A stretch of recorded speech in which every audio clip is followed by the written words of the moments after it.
Hello, everyone. Yes, I've been here all 3 years. Very exciting. So my name is Catherine. I'm a reporter at The Information. I cover advertising. And I think we're going to spend this panel talking about how marketers are really putting sustainability practices in action. I feel like we've talked a lot about a lot of ideas why, but it's always really important to see how this is actually working, as they talked about earlier, solutions and like how marketers actually can put their money where their mouth is and find a way to make their media plans more sustainable. So I think to start out, just sort of big picture, when we think of ad agencies and sustainability, they're not automatically in the general public's mind like partners. So I want to just kick off a question to everyone, sort of, why do agencies care about sustainability? Why is that a priority?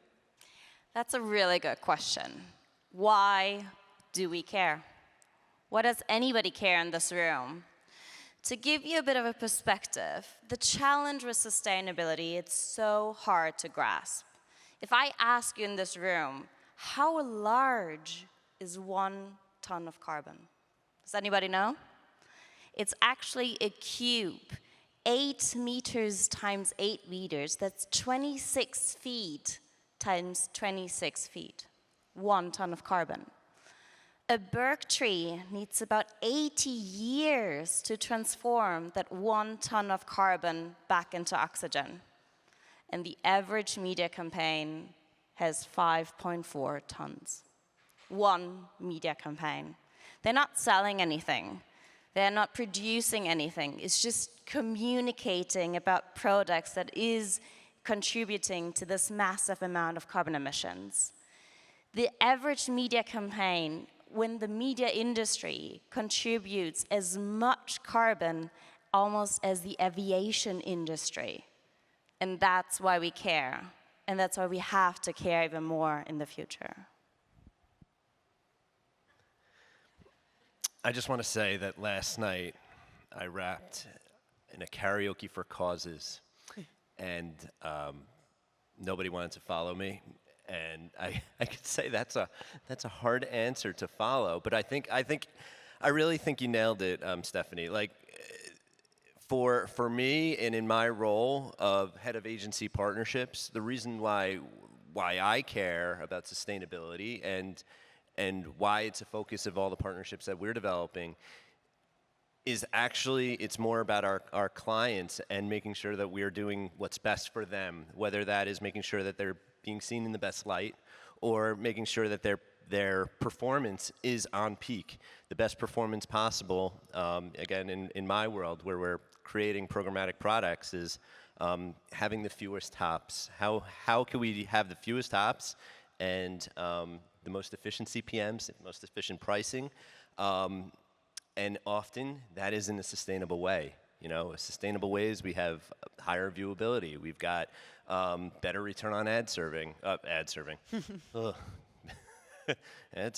Better return on ad spend. So ultimately, a lot of our decisions in sustainability are baked in business outcomes, and that's really why, in my perspective, from a partnership lens, is why I care. Great. Well, I think everyone here would be curious how you're putting this in action. So maybe to start with, Francis works with pharmaceutical companies, sometimes companies that aren't the ones to move the fastest. And so how have you convinced your clients to adopt these measures, and how have they actually helped save them money? Sure. So it's funny because I think that our pharma clients are definitely a little bit slower from an innovation perspective for most topics we talk about, so a lot of like emerging channels, things like that, in terms of embracing some of the different formats out there. For sustainability specifically, they are actually some of the clients that have embraced it the most within the walls of IPG, and I think that's for 3 specific reasons. The first of which is we have such a history of being so intentional and putting so much emphasis on the quality of the inventory for pharma, just because we need to make sure it's premium, we need to make sure it's proprietary, brand safe, making sure that it's SSPs that can, approve sensitive conditions and all the rest of it. And SPO has been a topic we've discussed for years and years with our clients.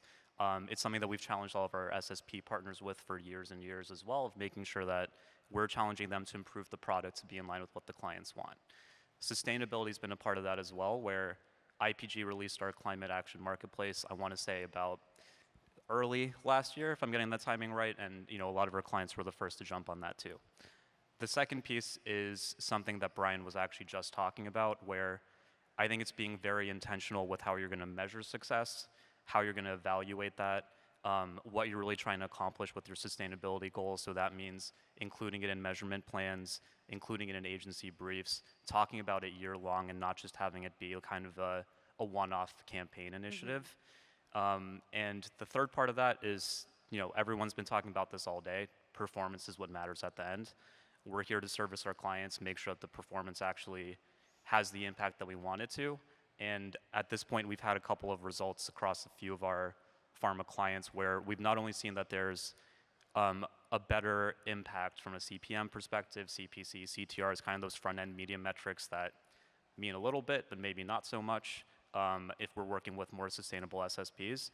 A lot more exciting is recently we've started to see that the SSPs that have the lowest carbon emissions are having a much more effective performance from a conversion perspective. So cost per patient starts, for example, with a lot of these pharma clients, and that's what matters, and that's what gets our clients excited.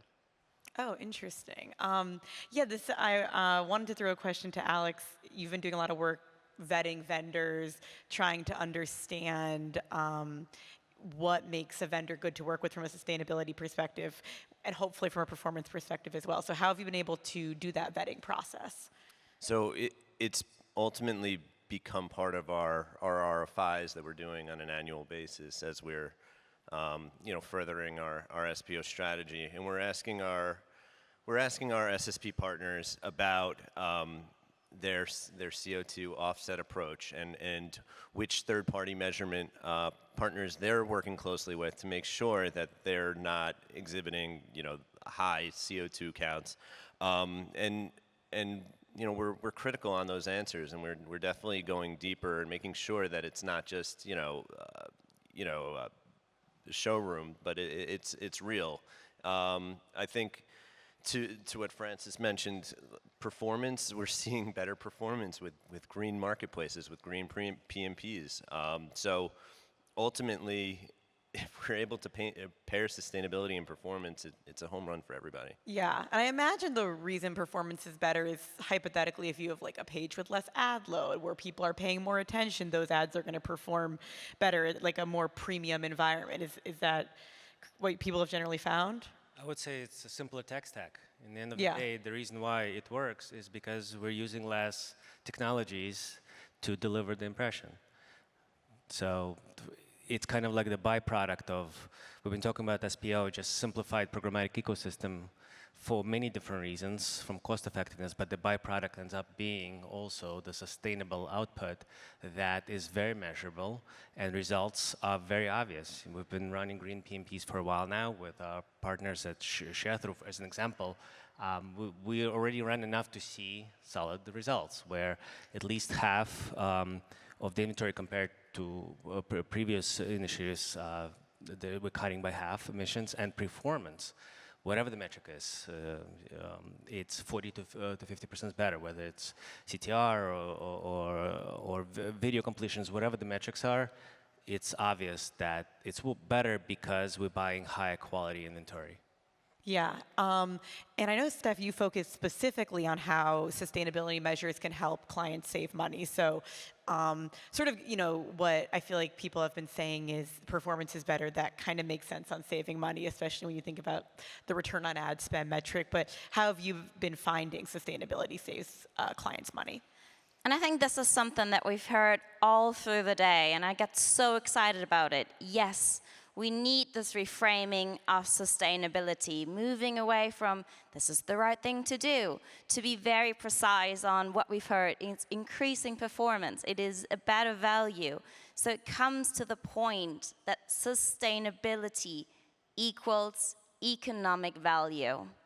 And that is the framing that we need to really push this topic on everyone's agenda.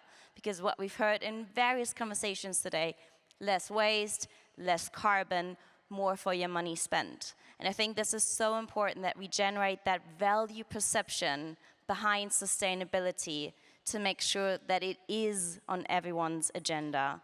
Because when we look into how the world is evolving, everyone who's been focusing on being efficient with their resources is in the end gaining value. And that's why I also think we as an industry should start now talking a bit less about change, nobody likes change, and talk about evolution. This is how and where we're going to evolve into, and making sure that we generate new value and economic value through sustainability. And we've heard just right now examples that already drives that initiatives, and will make that even further in the future. I would just add that value needs to be felt by everybody involved. So we talk a lot about getting rid of MFA, but big reason why it exists in the first place, publishers have no choice but to slap all this crap on their sites because of how little they see of the dollars as agencies we're willing to spend because of that tax cut in the middle. Yeah. Tax haircut, whatever you want to call it, in the middle. Right. Takes out so much. Publishers see so little of it. So they need to see that value, right? So by simplifying the stack, we're pushing higher net effective CPMs to the publishers, and that has that effect. Yeah. Well, another question I wanted to ask Oleg was, you do a lot of work with AI, and Brian was just talking about AI. You know, AI, right, can be at odds with sustainability work. So how do you sort of counterbalance those objectives? I feel like there's so much AI media buying these days, like PMax, Advantage Plus. There's a lot, Right. out there. It's a difficult thing to answer. Just make a blanket statement. I think we need to be very specific with what we're using AI for. Where we've seen the most value in AI actually over the last few years is automation of manual processes. And the thing about automation of manual processes is it requires less work for people to send emails. Emails generate a lot of unnecessary emissions. If we can take a process that took literally thousands of emails to execute, campaign setup, we've been able to automate that process about 2 years ago. Campaign setup and ad servers, where before, and anybody who's done ad ops in their lives for 25 plus years, has been a very complicated, very error-prone process. Many teams, many processes, armies of traffickers, offshore, onshore. Think about how much communication had to happen for campaign to go live. We've automated that process. All of that went away. So applying AI, building a bot that automated the campaign setup and ad servers got rid of about 85% of that process, that manual process. Yeah, no, that's super interesting, and I think it's interesting from like a sustainability framework where it's like, if things take shorter, how does that correspond to emissions? I don't know if people fully have the answer yet, but I guess broadening it out for the group, I mean, I feel like a lot of the green media work that we've been talking about has been in the context of programmatic. It's possible that like in the future of AI, there's not even websites, which, I hope doesn't happen, someone who writes on one, but just kind of curious, like, what has like AI come into the green media conversation? Because it's been, as Brian sort of said, the conversation has sort of existed before the sort of Chat GPT hype cycle. I would say it's in parallel because yes, on one hand, because of how important AI now in our lives, and there's an expectation, and we need to show that something is being done, but also I think Terry had a slide, like the initial hype dying down, and now you need to show exactly how that works. Bringing in sustainability as part of the conversation, just like any other metrics, brand safety, you name it, any other metrics. This is another metrics to validate that what we're doing is having an effect on overall media investment.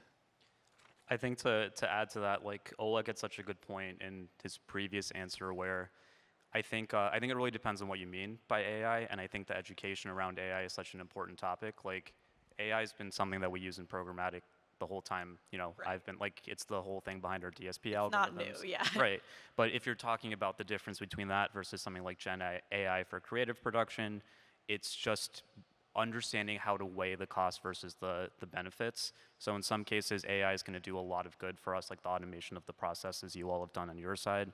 And in other cases, it's something that just needs to be considered with all of those other metrics. But it's, again, it's just not as frightening a conversation as I think a lot of people initially think it is, because we've been talking about it for a lot longer than they, would sometimes understand. Yeah, that's fair. Also, speaking of changes sort of happening, this has come up, but we're obviously in a different political climate than we were the last Green Media Summit. The current administration a little more hostile to sustainability than the previous. Um, then there's been sort of corporations a little scared of pulling back on certain like ESG initiatives. So obviously, you guys work with brands to try to convince them that this is a good idea for them. So how has that process changed in this current political climate? Or do you feel like clients are as on board for this work? Has there been more trepidation? I was just going to say we have clients who have been working on sustainable products that are just coming to market now, and they're not hitting pause or canceling those products, and therefore we are very supportive of those initiatives and making sure that we're supporting those initiatives through sustainable media, responsible media operations. So it hasn't been something, and I'm sure most agencies like Horizon, we haven't backed away from sustainability. We've continued to lean in, and I'd say we've probably over the past 3 years, right? 2 years ago we began talking about it. Last year I think we saw some action. I think it's become a habit for a lot of us and in our roles. It's just kind of table stakes to make sure that whatever we're doing or building is sustainable. I'll actually bring it back to the first question you asked. Why do we care as agencies? Because our clients still care. And we've said this. I had this basically the last couple of years in having the conversations. We know that in the boardrooms of our clients, conversations about sustainability are continuing to happen. We see them talk about it on their corporate websites. We see them talk about it in the press. So we know that at some point, this will get into their marketing teams, and those marketing teams who are our clients will come to us and say, okay, show us how we can go back and show that what we're doing is effective, is being measured, and we can show that value. Yeah. No, yeah, it's interesting. I mean, Steph, do you have any thoughts sort of about like in terms of kind of reframing this, where it's like, how have you sort of talked to your clients? I don't know if this has changed or, but in terms of it makes economic sense. So I feel like when we look into, especially into Europe, there's so many great regulations coming out. And I do believe we need regulations to motivate the market. There's always good to have a stick somewhere. But I think it is also our job to make the carrot as juicy and exciting as possible so people actually want to have or be part of this evolution and make things more environmentally conscious. Because again, there's a value put behind it and an understandable value to actually succeed in the work we're doing because they see the outcome that it brings. And that is our job. So when I get asked, people are trying to join the sustainability consultancy as Omnicom, and I always tell, we're not Greenpeace. We're not going to save the world tomorrow. But we can use the power of communication to drive that change. We can use our business to have an impact, and that's why the 5 impact points from Net Zero are so important, and they will help us to be part of this journey together to not just change how we behave as an organization and lead by example, but also how we can make an impact in the production sides, how we can make it in the media sides, and in the end have an effect on consumer behavior through the work we're doing. So there's still a lot to do, but it's an exciting space to be in because so much is happening. Look where we've been now versus 3 years ago, and look where we can be in 3 years' time. So it's exciting space to actually be in with lots of opportunity and not just fear and nervousness. On the sort of opportunity, right, as Alex said, 3 years ago, kind of this conference started, then there was the maybe implementation last year. Maybe now it's more second nature for at least some brands. So, but like, where do brands still need to go in this type of work? And like, if you think about like a roadmap of how we can be more sustainable in the future, like what can actually become action? What's on your roadmaps?